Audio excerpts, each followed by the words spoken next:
to change right now.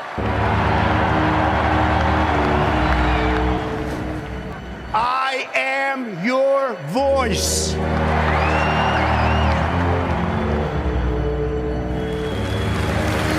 Nobody knows the system better than me, which is why I alone can fix it.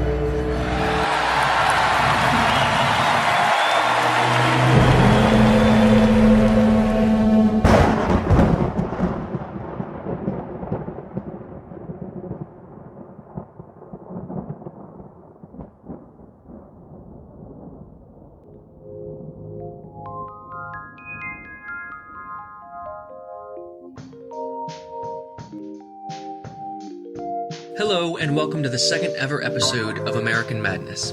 I'm your host, Connor Sharpless. In this podcast, we explore the landscape of our post-financial crash world and the strange creatures that inhabit it. Last week, we discussed former Vice President Joe Biden and his decades-long dream of becoming President of the United States. This week, we look at a man who will go down in history as possibly the most divisive U.S. president ever, Donald J. Trump. A man who literally needs no introduction. We'll skip his entire presidency, even the parts that haven't happened yet, and look at how his presidency will shape the Republican Party after he leaves office. Whether that happens next year or in 4 years' time, he'll leave his mark on both the party and the country for decades to come.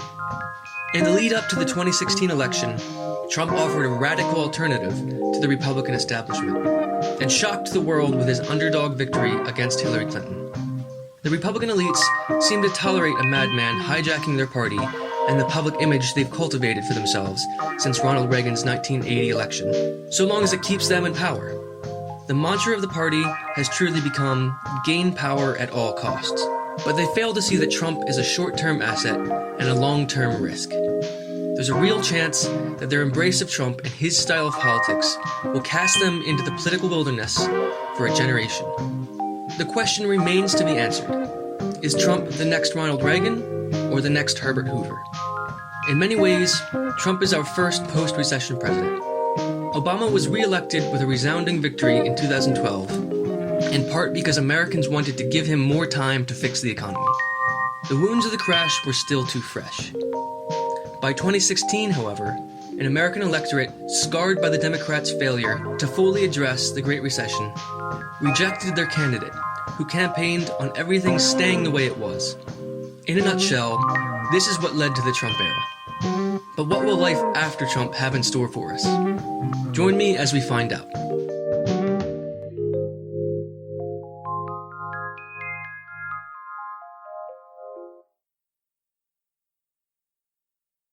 A quick note.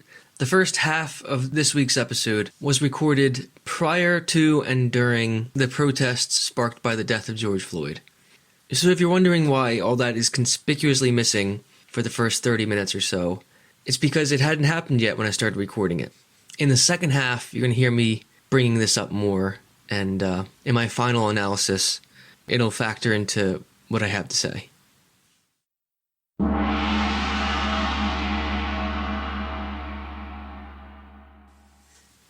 Hey everyone. As always, I hope you're doing well.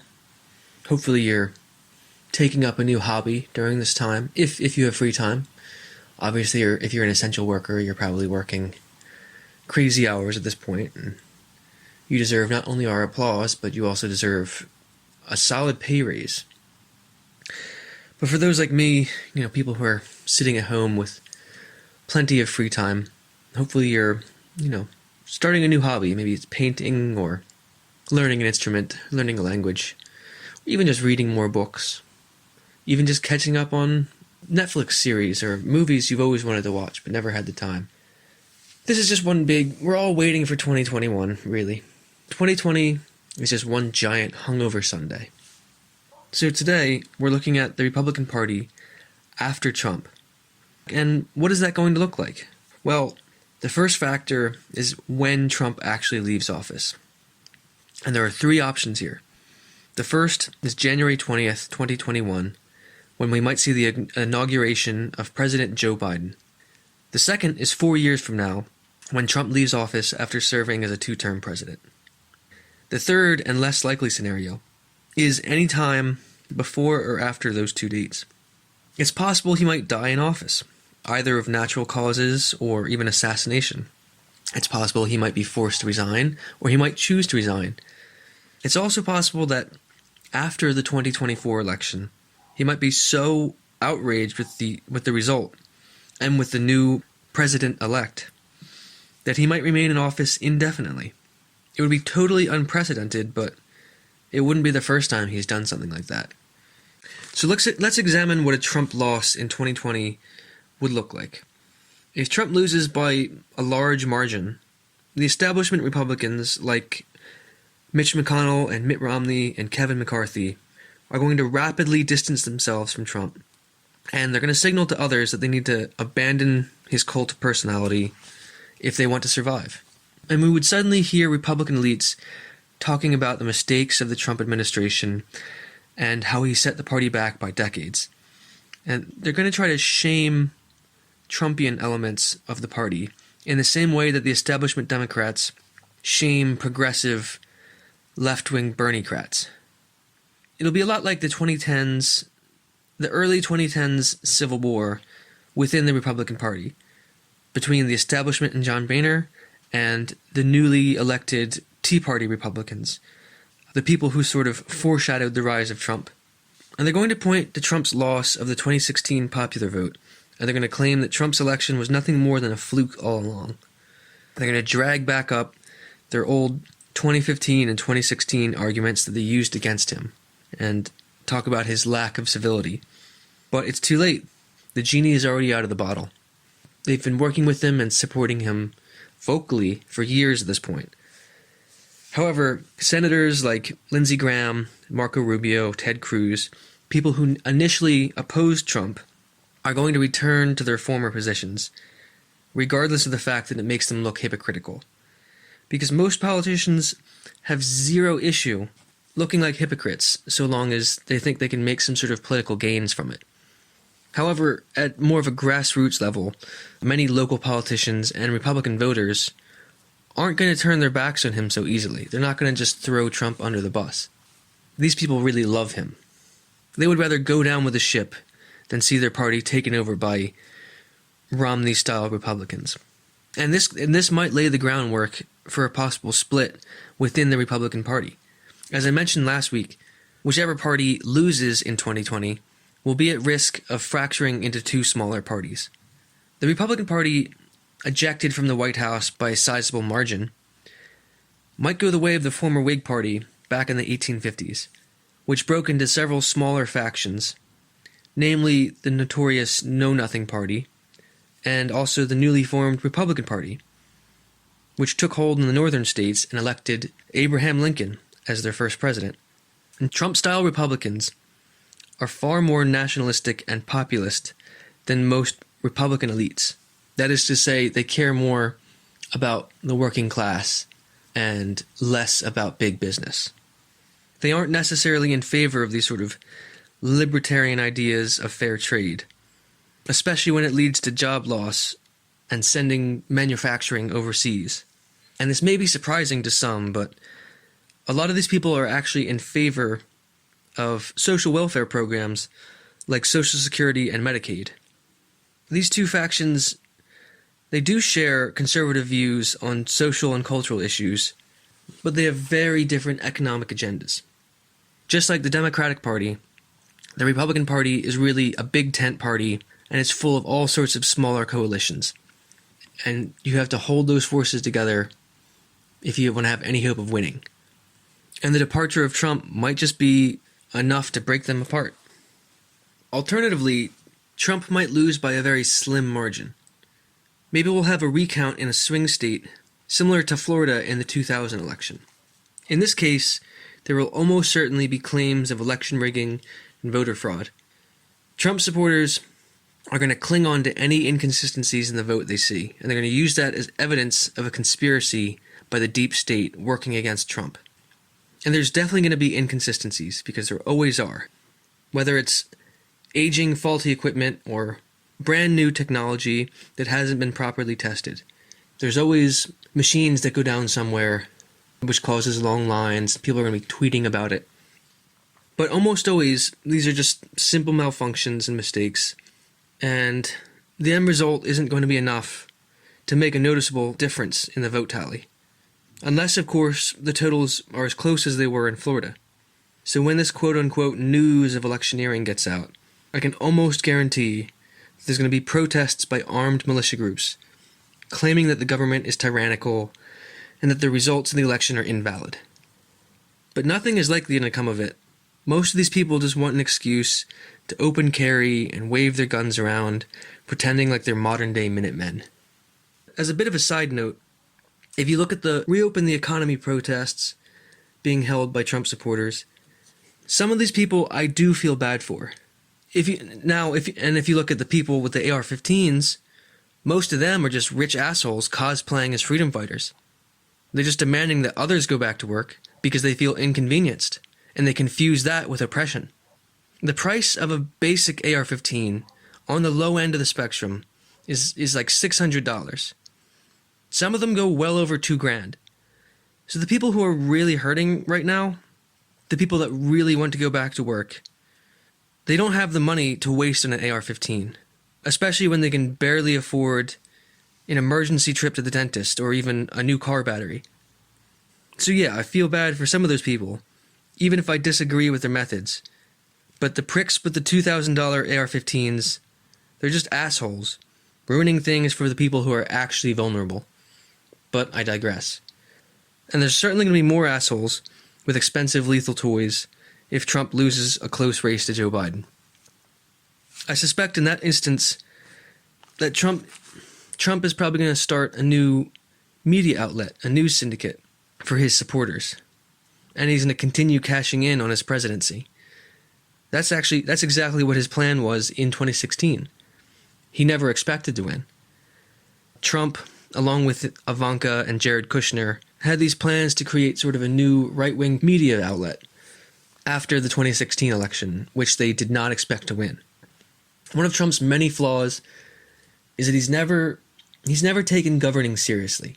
Instead, he's always preferred to permanently campaign. He still loves holding rallies, still getting people to chant "lock her up" long after he won the election. And this is because he never thought he would win the damn thing. He just wanted the free media coverage offered by an election. And it worked better than he ever could have hoped. And he still has that option in 2021. Because every single disenfranchised Trump voter would abandon Fox News in a heartbeat. It would just slowly turn back into a George Bush, Mitt Romney style of conservative news outlet. And they don't really care about that type of politics anymore. They're all going to flock to this new Trumpian media outlet. And this would keep his base together both as a community that wants to share in a collective outrage, and also as a steady, reliable customer base for Trump, so he can make money off of them.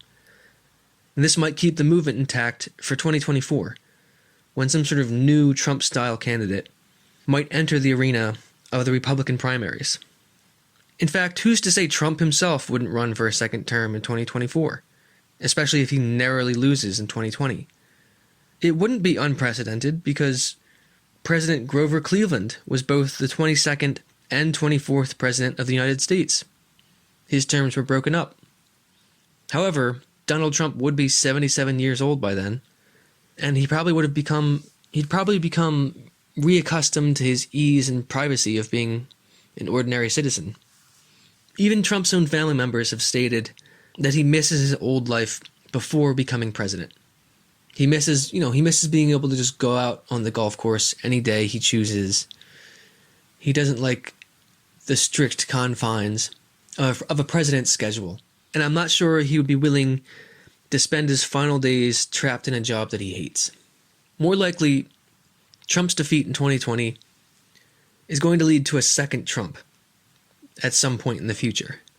2024, 2028, 2032, who knows when exactly. But a Joe Biden presidency and a return to Obama-style governance will continue to fail normal Americans economically. And the Democratic Party is going to learn the wrong lessons from the Trump era. They're going to refuse to understand what made Trump and Bernie Sanders so popular with millions of working-class Americans. They'll continue to ignore the wave of populism spurred on by the failure to address the 2008 financial crash for at least another 4 years. They'll offer up culturally progressive, woke policies as a token to the left, while refusing to touch anything economically progressive like Medicare for all. And that's not to say there's anything wrong with culturally progressive agendas. But what good is using your proper gender pronoun if you're burdened by $100,000 of student debt? And sooner or later, this is going to take us right back to where we were in 2016, only worse. The next Trump is going to be smarter, more organized, better prepared to govern, and likely more dangerous. They're either going to be, if we're lucky, sort of a populist economic nationalist, or if we're unlucky, they're going to be an unapologetic fascist. People call Trump a fascist now, but I don't think they really know what a fascist is. Trump could have been infinitely worse than he was. If he was less lazy, if he was less apathetic about his job, he could have done so much more damage than he did. We're honestly lucky it wasn't so bad. However, America's second Trump might also be its first Hitler.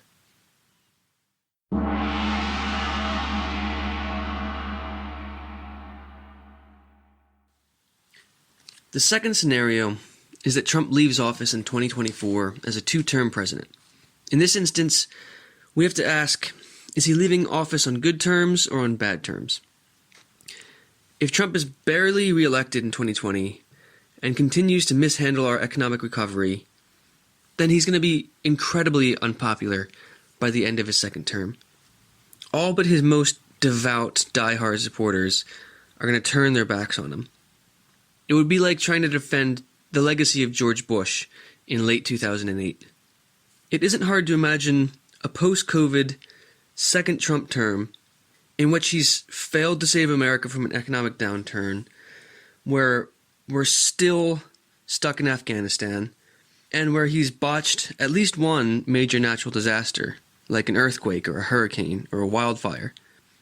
In some ways, he might be emboldened knowing that he doesn't have to face a second election. However, he also might have to contend with a Democratic-controlled House and Senate. And this situation would bode poorly not just for Trump, but also for the Republican Party. By 2024, it'll be too late for never-Trumpers to return to any semblance of their preferred Bush style of politics. For those type of people, their only hope of returning to that sort of neoconservatism is a resounding Trump loss in 2020. Which, who knows? I mean, that might just happen. And I know some people get confused by terms like neoconservative and neoliberal, or neocon and neolib. Basically, they're really both two sides of the same coin. So here's a simple definition for you.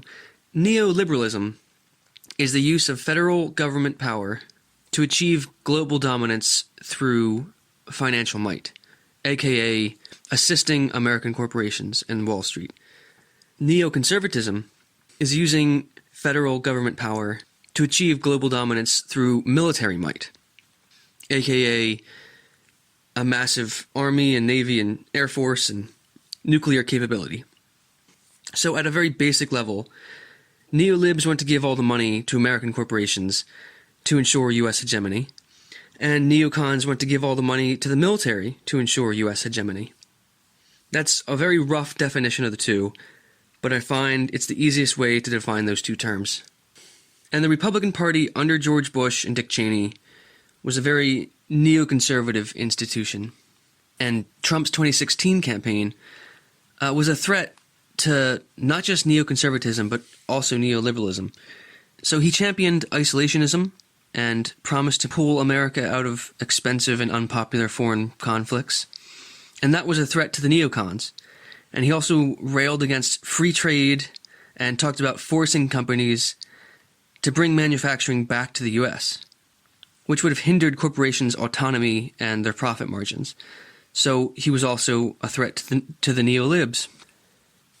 After he was elected, much of what Trump campaigned on hasn't happened, because he's been too lazy and apathetic to properly govern. In truth, the neoliberals and the neoconservatives at the top of both of the two parties have mostly been running the show behind the scenes while Trump distracts America by saying and doing ridiculous things.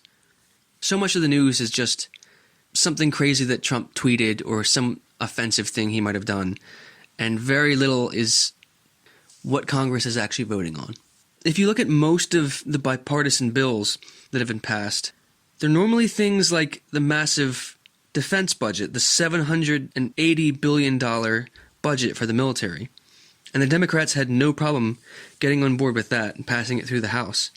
It's generally when the two parties find agreement that you have to worry the most. But if this sort of thing goes on for another 4 years, a lot of Trump's supporters are going to turn their back on him. They're going to realize he was a con man all along. It's going to be similar to many progressive Democrats who have become disillusioned with Obama's presidency. The difference is Trump supporters are much angrier and tribal demographic. And when they realize they've been betrayed, they're not just going to stop voting. They're going to turn inward and find new leadership from within their radicalized ranks. They're going to find people with big, charismatic personalities like Trump, but who actually believe in the ideology that he pretended to embrace. And these people might not win in 2024, but 2, 4, 6, 8 years later, along the line, these Trump-inspired candidates are going to keep popping up in congressional and gubernatorial races all across the country. And sooner or later, if our political elites still haven't addressed our country's basic economic failures, then just as I described in the first scenario, we're going to end up with a second Trump, a Trump 2.0, a better, faster, stronger version of Trump.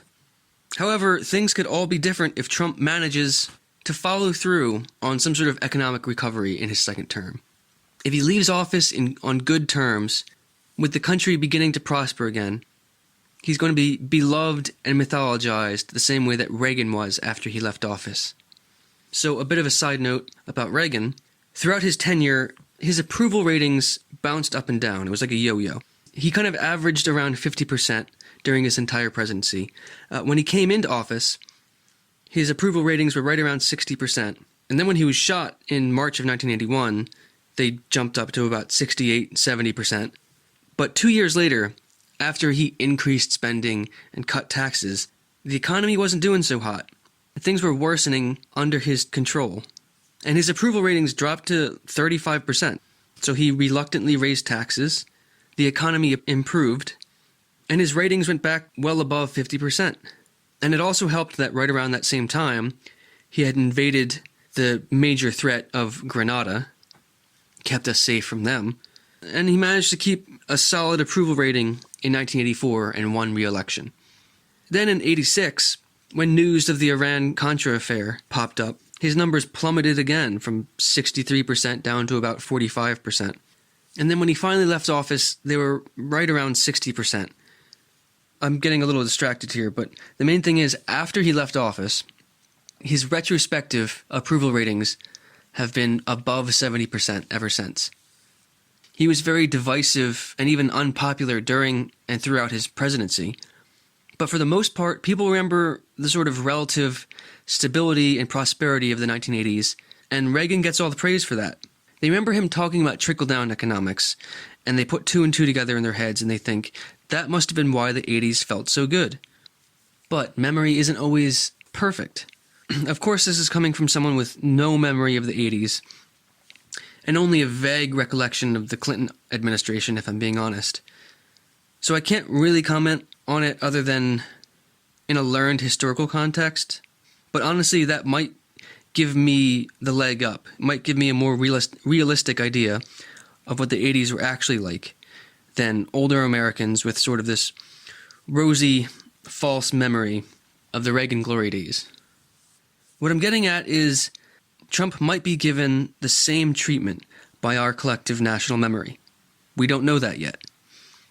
He might be very divisive now, but if he's reelected and sets America back on a prosperous path by 2024, he too will be placed up on a pedestal, just like Reagan was.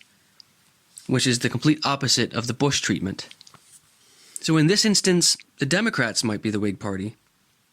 If they lose twice to Trump, and on top of that are seen by millions of Bernie supporters to have screwed him over twice, and then they can't field a successful candidate in 2024, they might just crumble before our eyes. And I don't want to see that. I have many qualms with the Democrats, but I would love to personally see them see a purification of the party to their former working class roots.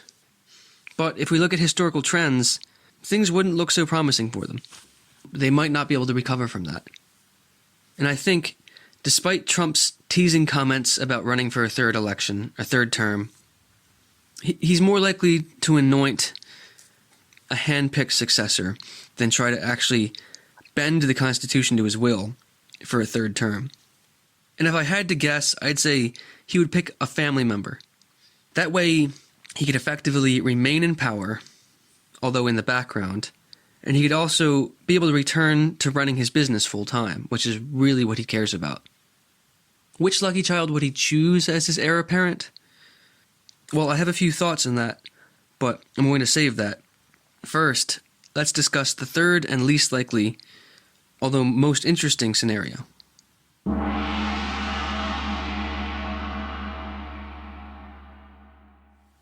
Let's assume Trump finds a way to win re-election this year. In this case, there's still every chance that he might not serve a full term. For context, the back-to-back full two-term presidencies of Bill Clinton, George Bush, and Barack Obama are completely unprecedented. Never before have 3 presidents consecutively served their maximum 8-year terms, until this point in U.S. history. It's certainly become the case in our short memory that we expect the incumbent president to win, and the incumbent definitely has an advantage. But what we've seen for the last 28 years, since Bill Clinton's victory in 1992, is really a deviation from the norm. We can't expect every president to serve for 8 years, and sooner or later this trend is going to come to an end. Trump might win this year, but he's also a 73-year-old man who isn't exactly the pinnacle of health.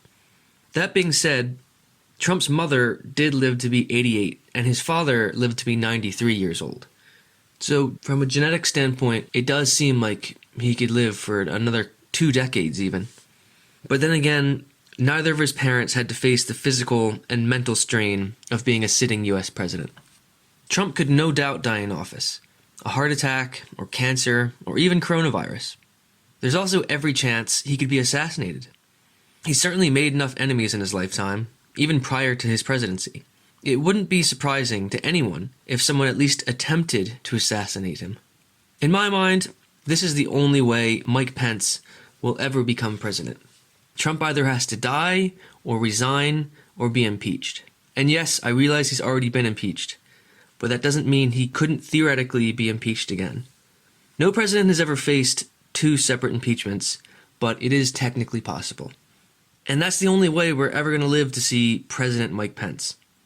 I'm sure at some point in the future, probably 2024, Pence is going to run for president, but I don't think he has enough of his own support base. Trump supporters kind of lukewarmly accept him, but he's a very different type of politician, and he lacks all the charisma that Trump has. He's always been sort of a strange fit for Trump.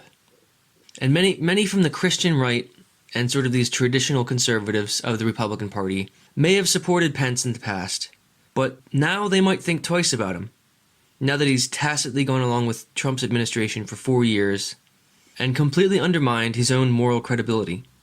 He's been nothing more than Trump's henchman, creating legal justifications for things such as locking children in cages. When 2024 comes around, there's definitely going to be a crowded race in the Republican Party, and it's going to be full of many more interesting and charismatic candidates than Mike Pence. So if Trump does end up dying from an assassin's bullet, Democrats are going to have to contend with Trump as a martyr. And I know many Americans despise Trump enough that they would actually rejoice to see him killed. But ultimately, his death would only serve to lionize the Republican Party and whitewash Trump's checkered past. Trump's assassination is one of the worst possibilities for Democrats and for leftists going forward. So the final scenario is that Trump serves his full 8 years, but then refuses to step down. Now, technically, by the 22nd Amendment of the U.S. Constitution, presidents can only serve 2 terms. And there are a few ways around that. For instance, a vice president who takes over partway through a term, so long as it's less than 2 years, they can then run for 2 more terms. So, theoretically, someone can be president legally for just under 10 years. But what I'm thinking of is that Trump just might altogether refuse to leave office. Just after the election, there wouldn't be much to stop him from imposing martial law if he was unhappy with the results. In fact, he could even do it this year if he loses the election. And I clearly remember Democrats begging Obama to do the same thing in the final days of 2016, right before Trump took office. Now, he could only do this if the conditions were volatile enough to warrant it, like mass protests or in the wake of a terrorist attack. And this is because he would need the full backing and full support of the Defense Department and the top Pentagon commanders in order to pull this off. Without their support, he's not going to be able to do that. So it's incredibly unlikely, but it is possible. We should never be surprised by anything outrageous that Donald Trump does or says. We should always expect the maximum position of insanity.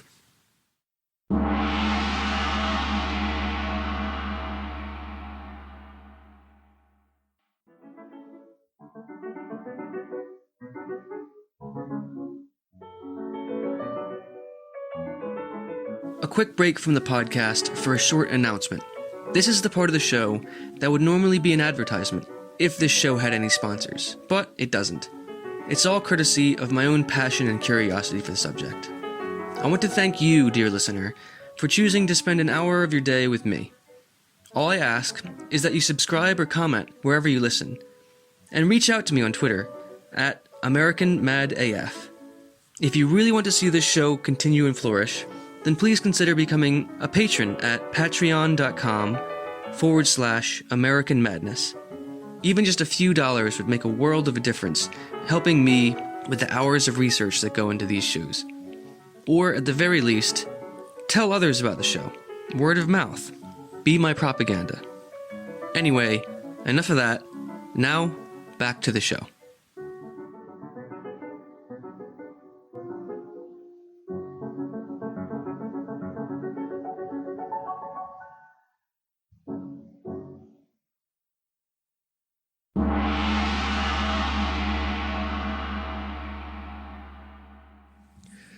So, in light of the George Floyd protests, things are starting to look like Trump is going to lose in a landslide defeat to Joe Biden.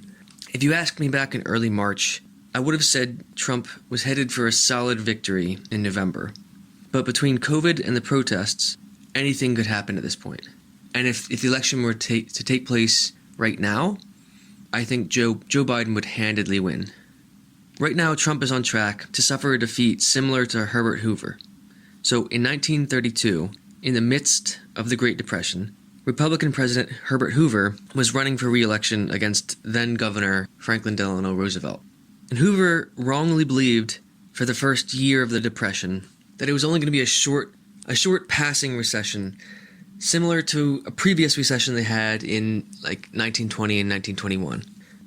But as unemployment sat around 15 to 20%, Hoover refused to accept how bad things actually were until it was too late. He was so caught up in his own personal belief in private enterprise and free market capitalism that he was ideologically unable to respond to a situation like the 1929 crash, which absolutely required big, sweeping federal power, even if it was just temporary.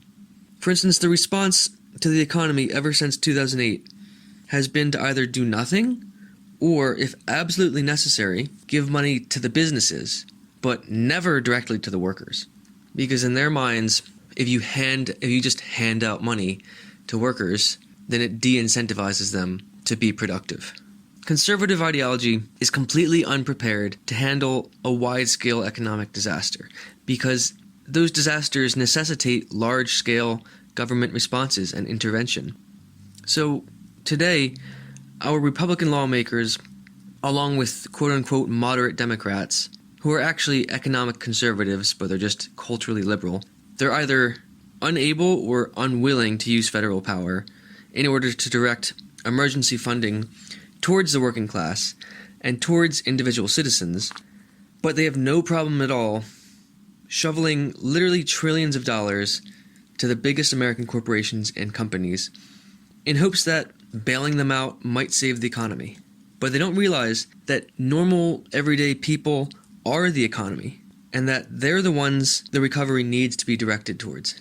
It doesn't matter how well the stock markets are doing or how well the richest 1% are doing. If everyone else can't find a job, the economy isn't truly going to recover until you address the many and their problems. Because as we've seen time and time and again, trickle economics do not work. The money never trickles down, it just gets stuck at the top. In fact, those at the top would still be making money if stimulus relief was continued to be directed towards Americans in the form of, the monthly $1,200 checks. Because who do you think they'd be spending that money on? There's an emphasis to buy local and to spend your money locally, but there's such a monopoly these days that really small businesses, there's so few of them and they just can't compete in every field that after a while those stimulus checks are going to get spent in places like Amazon.com or Walmart or all these kind of big companies, and the money is still going to make its way to the top, but at least it'll go through the hands of the working class and the middle class before it gets there. The way things are now, they just got a massive direct injection into their pockets by the government. So, just like today, Hoover was absolutely opposed to direct unemployment relief to American citizens, but he did create what was called the Reconstruction Finance Corporation, the RFC, which provided loans to financial institutions and railroads and local governments. And it did save some of them. It did save a lot of businesses, but it wasn't ultimately that effective because it didn't stipulate that those businesses had to do anything once they got the loan. It didn't say that they had to guarantee to their employees anything. So many of these companies survived not just because they had access to government-backed loans, but because they were able to lay off a large portion of their labor force, and those that did remain were non-union workers, and they were forced to accept a pay cut. It also didn't help that Hoover placed conservative-minded bankers in charge of the RFC. People who were unwilling to make certain risky loans, which completely undermined the entire purpose of the RFC. They weren't supposed to be your normal bank that assessed risk. They were supposed to just bail out companies that were going to go under.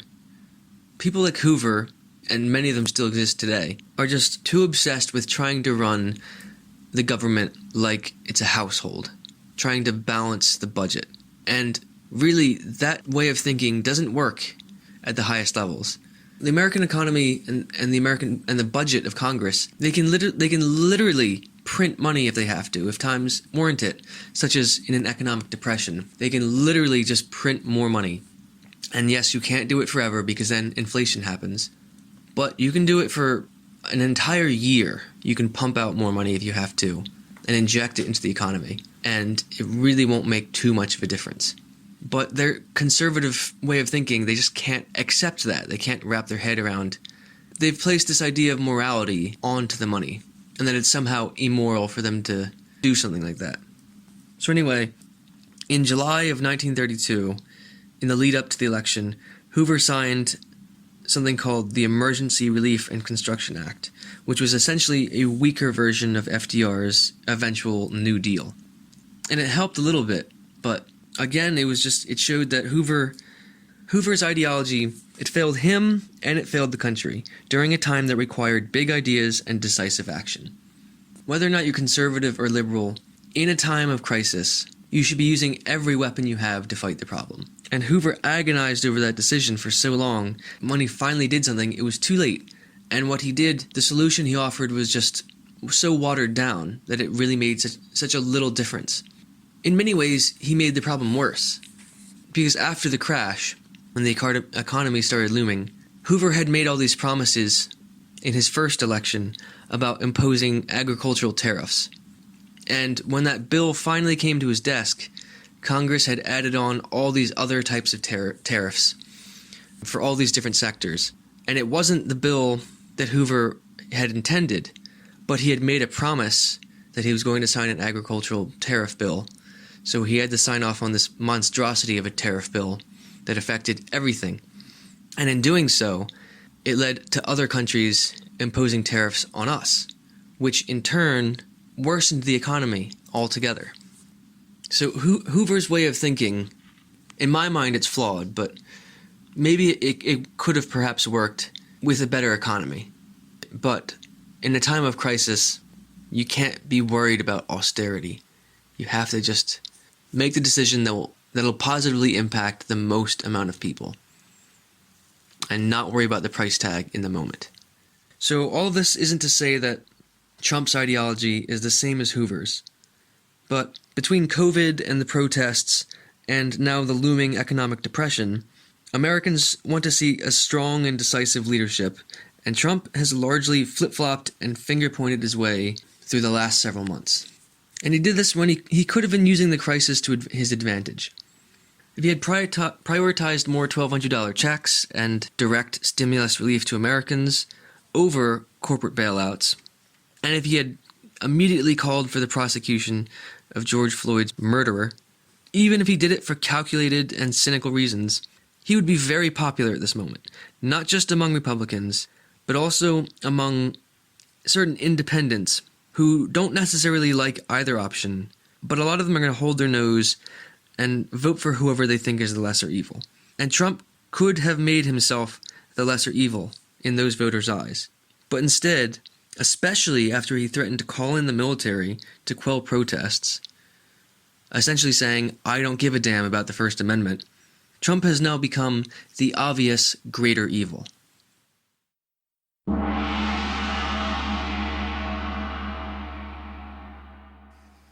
Let's suppose somehow Trump wins re-election, and by some miracle, he turns his public image around in the next few years. Something that's completely improbable, but not entirely impossible. So, if he does make it to 2024, I don't think he's going to follow through on his unconstitutional threat of running for a third term. But I do think he'll probably handpick his own successor, so long as he has the popularity to do so. So for a time I was thinking maybe Nikki Haley or Ron DeSantis, the Florida governor, one of these sort of pro-Trump politicians. But then, the more I thought about it, the longer Trump stays in office, the more suspicious he becomes of others. He's paranoid about someone betraying him, which is part of why his cabinet has been such a revolving door. I think ultimately, Trump would choose a family member as his successor. He would know that not only can he trust that person, but also it would continue his legacy. And he'd also be able to remain in power to some degree as a behind-the-scenes political counsel to that family member. So who do I think he would choose? Well, none other than Donald Trump Jr. And that may seem a bit outlandish, but until recently, I believed the conventional wisdom that Trump's sons are bumbling half-wits who serve as little more than cheerleaders for their father at rallies and public events. I thought, if anything, Ivanka Trump, or even her husband Jared Kushner, would be an obvious choice, and that they would be more serious contenders. Whoever runs as Trump's successor needs to have the support of Trump's base. And Kushner, he may be somewhat admired by Trump supporters because he's a successful businessman. He has two things going against him. First, he's not a Trump. So even though he's part of the family, he doesn't have the last name Trump. So he wouldn't have the same sway as even his wife or his in-laws, for instance. And it's a bit silly, but the name matters to people. It's all branding. The Trump name is a brand, and it's one that Donald Trump and his family have time and again successfully leveraged. The other flaw, in the eyes of many Trump supporters, is that Jared Kushner is Jewish. Now, not all Trump voters are anti-Semitic, but I'd wager that practically all American anti-Semites voted for Trump. They may like Jared because of his proximity to Trump, but they would have some serious issues supporting him as president. It would directly contradict right-wing fears of Jewish elites running the world. Ivanka would have a much better chance. She's got the Trump last name. She's known and beloved by her father's fans. She's been seen with him at various meetings of global leaders and she's been taking an active hand in helping him govern. So it would seem like she's the obvious choice. But if you listen to her speak, she's kind of much more of a branded ambassador for her father than anything else. Her speeches sound intelligent and well thought out on the surface, but if you actually listen to them, they're fairly hollow. There's not much substance. She shies away from mentioning specifics, and she tends to only talk about broad, overarching themes about her father's presidency and about America and about patriotism and blah, blah, blah. But she lacks the fiery energy and charisma that her father has. She can't do the off-the-cuff banter of Donald Trump. She's much more calculating and much less witty and funny. In short, she lacks the charm that her father's supporters fell in love with. Also, we can't not mention the very real misogyny that exists within Trump voters. Again, not to say no Trump supporter would ever vote for a female candidate, but many would see Ivanka as too young and too female for the presidency, especially considering she has brothers. One brother specifically, Don Jr., seems to have it all in my eyes.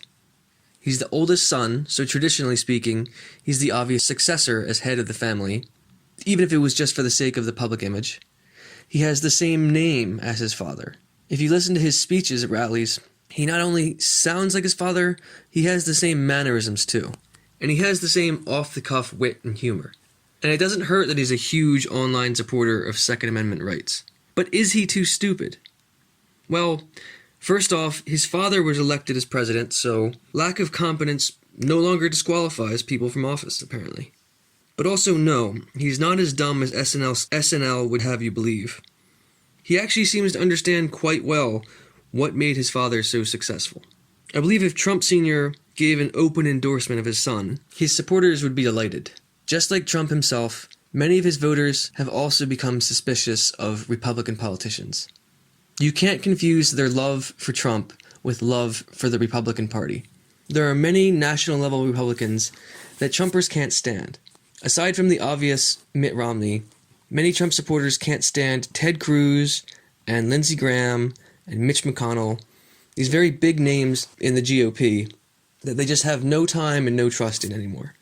And even though Trump is a sitting president, they still don't see him as a quote-unquote politician, largely because he doesn't behave like one, and neither does his son. If a Donald Trump election happens in 2024, it'll likely be Donald Trump Jr. We'd like to think that Americans have a distrust and a dislike for political dynasties because they're just a bit too close to the monarchy that we fought against in our own revolution. But really, most of us love them. Just look at the Roosevelts, at the Kennedys, at the Bushes, and this one, it would be the most conspicuous, obvious example yet, having Don Jr. replace Don Sr. But many Americans are very comfortable voting for the family member of a politician they love. Just look at Hillary Clinton, or even think of all the calls for Michelle Obama to run. Voters tend to see the surname on the ticket, and they associate that name with a time in the past when they felt safe or happy or excited. How many Hillary voters do you think subconsciously thought about Bill Clinton's time in office and imagined we'd be living in this peaceful version of the 90s where we all have smartphones? Trump voters especially would have no qualms about continuing the Trump reign. Now, one bit of a side note that I have to add. Part of my research into this, I discovered something that the QAnon conspiracy people believe in. So I was watching footage of Don Jr. speaking, and I had to go through and look at all the YouTube comments. And of course, there was many people saying Don Jr. 2024 and things like that. But then I kept seeing people talk about JFK Jr. And I was thinking, what are they talking about? Because I had to do a quick Google, and I found out JFK Jr. died in the 90s. And then I do a bit more digging, and I find out the QAnon conspiracy people, one of their beliefs is that back in the 90s, JFK Jr. was a big supporter of Donald Trump, but he had to fake his death for various reasons, and he's been in hiding ever since. And at some point, they thought it was going to be last 4th of July, but at some point he's going to pop out of hiding, and he's going to let everyone know that he's still alive and that he supports Trump, and that Trump's going to replace Mike Pence on the ticket with JFK Jr. And apparently this stems from 4chan, not from Q, who was the anonymous poster who started most of the conspiracy, but there was another figure known as R, which more than likely was just some copycat person who was essentially writing right-wing fan fiction. They hopped in and they made this claim that in, I think it was George magazine, which was essentially political Playboy, there was an article where JFK Jr. was talking about Trump, and he said if Donald Trump ever became president, he would root out all the corruption in the government. And that was written in June of '99, and then 1 month later in July, JFK Jr.'s plane went down, and he was dead. The problem with that is the article never existed. The person just made it up. There was no such article where JFK Jr. ever talked about Donald Trump. There's one picture of them together. They were sitting courtside at a basketball game together, and someone snapped a picture of the two of them. That image was used to make people believe that there was this connection and this article and blah, blah, blah. And on top of it all, there's this random guy who lives in Pittsburgh who claims to be, or at least other people claim that he is JFK Jr. And they take pictures of JFK Jr. and this guy and put them side by side. And, you know, if you look really closely, you can see the similarities. But really, they look completely different. And they just say, oh, JFK Jr. had to have reconstructive face surgery after he faked his death so that people wouldn't know it was him. And that's why that's why he looks so different now. Like, you kind of have to just laugh when you read these things because they're so absurd. But it's frightening to think about the amount of people who believe this bullshit. And I suppose there are certain kernels of truth to the whole Q conspiracy, because there definitely is some sort of billionaire global elite, because there's, you know, the Jeff Epstein type of people of the world. But they're not all orchestrating some sort of sinister plot against the people to, you know, control their minds or through 5G or something like that. So these people they're clowns. They're there for our amusement. But what scares me is that some of them are getting to be in positions of power. Apparently in Oregon, the woman who won the Republican Senate primary is a Q conspiracy theorist. And I'm sure she's not the only one out there. But yeah, sorry to tell you, JFK Jr. is long dead. But it does go to highlight my point of the American obsession with political dynasties. What red-blooded American wouldn't love to see the son of JFK and Donald Trump hand in hand fighting the evils and the globalist and communist tyranny that faces us? You can't make this stuff up.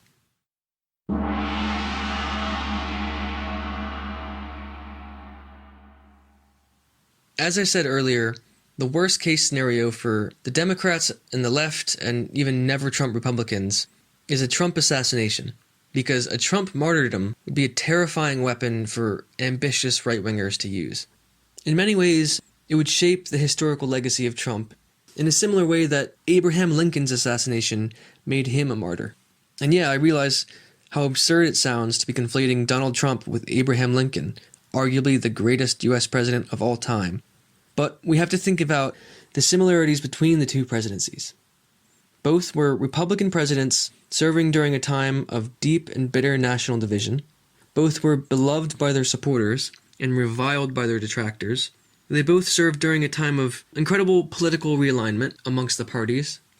And when John Wilkes Booth, a well-known and greatly admired actor and a Democrat, killed Lincoln, half the country rejoiced in his death. Imagine if Robert De Niro killed Trump. How many people would applaud that? As part of Booth's explanation for the assassination, he wrote, "I love justice more than I do a country that disowns it, more than fame or wealth." Now, how easy is it to imagine a would-be Trump assassin saying the exact same thing? Lincoln was seen as a tyrant at the time, just as much as Trump is today. If the word fascist had been invented yet, he surely would have been called one. Lincoln is admired today for his resilience in the face of great opposition, from both the South and even from within his own party. It's not too hard to imagine a textbook 100 years from now teaching American school children about the great President Trump and his assassination. and how he had to battle growing anti-American leftist sentiment fostered by the Democratic Party, and there was detracting Republicans who were trying to undermine the president. So to be clear, I think Abraham Lincoln is undeniably a better president and a better human being than Donald Trump. But you can see how easy it is to sanitize and glorify a president after assassination and after enough time has passed that people forget why they were hated. Most Southerners were Democrats for 100 years after the assassination of Abraham Lincoln because they hated him and the Republican Party that he stood for so much. Terrible things could come from the martyrdom of Donald Trump. Between Lincoln's death and 1933, so for nearly 7 decades, only 2 Democrats won the presidency in that time, in 70 years. And it's not hard to imagine that happening again if someone were to kill Trump. It is really fascinating to think about how the Republican Party went from being the party of Lincoln to the party of Trump. It's been a very long and strange road. If you absolutely love Trump, or if you absolutely hate him, you're probably missing some of the nuance of who he really is as a president and how he's going to affect this country for years to come. He's not our savior, and he's also not Hitler.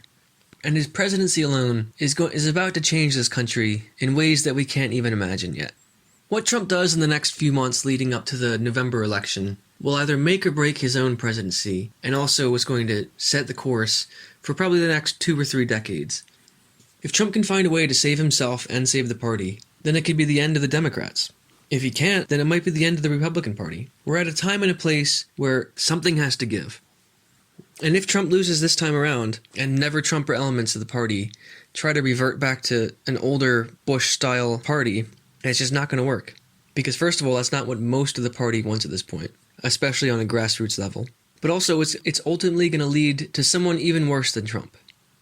Just like how Trump was even worse than Bush, just like how Bush was even worse than his father and Reagan. Liberals keep hoping that the GOP is going to learn to moderate their worst, most right-wing impulses after a defeat. But whenever there's a promise that they might soften themselves up, they just end up becoming more reactionary. And we're seeing now, just as we did in the 30s, Republicans are ideologically incapable of devising large-scale solutions to persistent problems because they inherently believe in small government. And by nature, you need a large government to deal with those sorts of problems. Eventually, they're just going to keep returning to the easy politics of exclusion, just blaming the immigrants or people on welfare, whoever it is. As Richard Bond said in the 1992 Republican National Convention, "We are America. Those other people aren't." But the problem is, who gets to decide who is America and who is the other people? Because I thought this was supposed to be a country where anyone could be an American. The Republican Party elites just don't want to put in the hard work anymore when they realize it's so much easier just to divide America into us versus them, so they never have to fulfill any promises because they can always just blame it on something else that's outside of their control. They can just blame the immigrants or China or some sort of other, and they can say that other is being emboldened by the Democrats.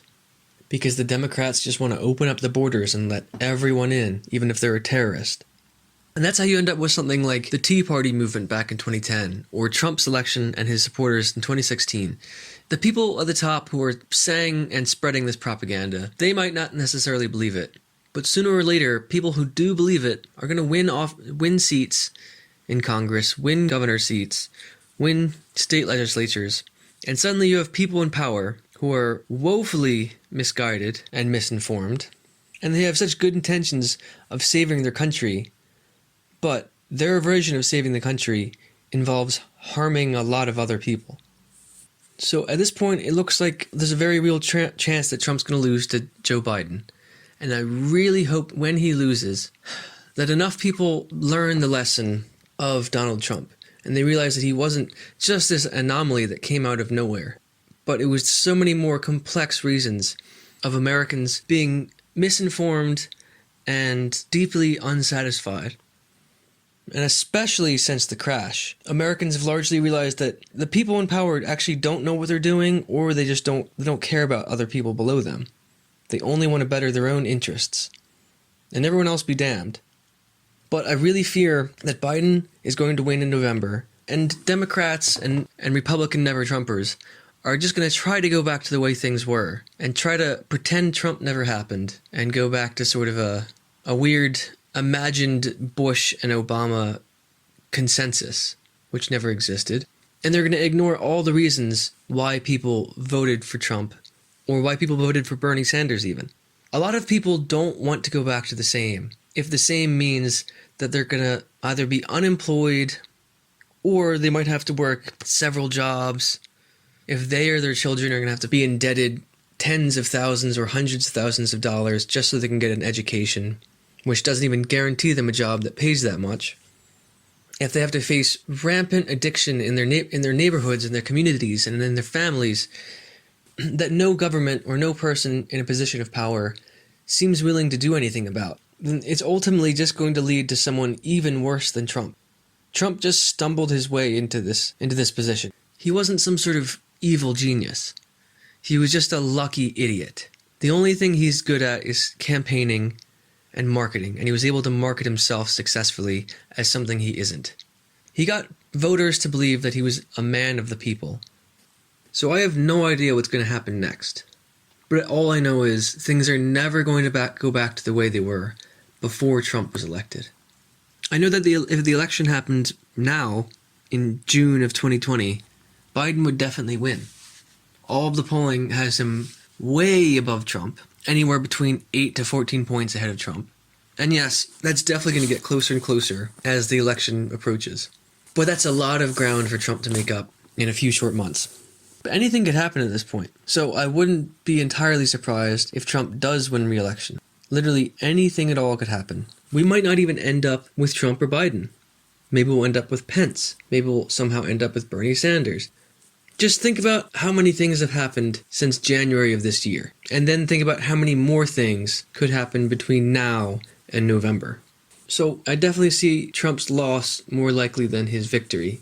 And as I said earlier, it's going to be a rebuke of his style of politics within the Republican Party. The never-Trumpers are going to try to claim that his victory was a fluke and that they need to go back to the old way of doing things. They're going to try, and they're going to desperately try to become a more inclusive party, which is what they wanted to do after Mitt Romney's loss. They tried to do that in 2016, but they weren't anticipating Trump.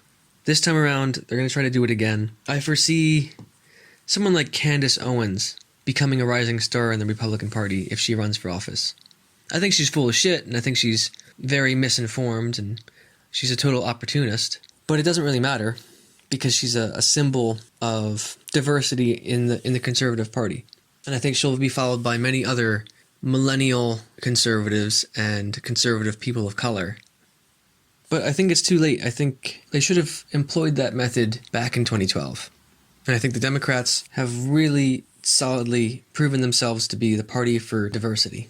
So if we do see a landslide Biden election, then the Republicans are going to face the same fate as the Democrats did after Lincoln's death. It's going to be possibly several decades before we see another Republican president. Because likely Biden's going to be a one-term president because of his age. So if they pick the right candidate in 2024 to replace him, then that's another 8 years of Democratic presidency. So that's 2032 before the Republicans would have another real chance of winning. And even then, who knows, maybe the party will just be gone at that point. Maybe we'll have some sort of new party that replaces the Republican Party. Maybe Trump is the last Republican president. And you know what? He deserves to lose. I don't always like when people hyperbolize how bad he is, because he's not Satan, he's not Hitler, he's not Mussolini, but he's too much of a danger at this point to the country. Because anyone who knows me knows I do not like Joe Biden, and I had no intention of voting for Joe Biden. But in light of Trump's handling of the protests in America, once he threatened to call in the military to take care of protesters, then he may as well have just ripped up the U.S. Constitution. And even if he didn't do it this time, if he's reelected, that's 4 more years where he has every chance to trample on people's First Amendment rights. And I would never shame anyone into voting for a certain candidate, or get mad at them for not voting either. But as flawed as Biden is, if it comes down to either him or a president who will literally rip up the Constitution, I'm going to have to pick Biden. So is Donald Trump going to be the next Herbert Hoover? Is he going to be the next Ronald Reagan? Or is he going to be the next Abraham Lincoln? At this very moment, I have to say he's bound to be the next Herbert Hoover and lead the Republican Party back into the wilderness and out of the White House for years to come. It's hard to see right now a situation where he ever becomes glorified and sanitized in the same way that Ronald Reagan has been. And bar his unlikely assassination, he'll never reach the sort of presidential sainthood of someone like Abraham Lincoln. He'll rightly join the list of worst presidents ever to grace or disgrace the Oval Office.